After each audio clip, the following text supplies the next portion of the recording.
અગાઉના નિયમ પ્રમાણે એવું હતું કે માત્ર તમે રેસ્ટોરન્ટમાં જ દારૂ પી શકતા હતા, પણ હવે આ નવા નિયમ પ્રમાણે તમે તમારા આધાર કાર્ડ કે પાસપોર્ટના આધારે દારૂ ખરીદી શકો છો. તમારી રૂમમાં, સ્વિમિંગ પુલ ઉપર કે ટેરેસ ઉપર પણ દારૂ પી શકો છો.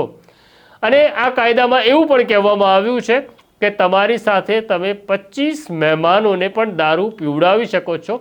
શરત એટલી છે કે તમારી સાથે ત્યારે કંપનીનો એક કર્મચારી કે અધિકારી હાજર હોવો જોઈએ. કાયદામાં એ સ્પષ્ટ કરવામાં આવ્યું નથી કે આ 25 લોકો જે મહેમાનો છે તે દારૂની પાર્ટી કરશે. એ પાર્ટી કરનારા નાગરિકો ગુજરાત બહારના હશે કે ગુજરાતના હશે તેની સ્પષ્ટતા નથી. આ સુધારો કેમ કરવામાં આવ્યો એવો પણ પ્રશ્ન તમને થાય.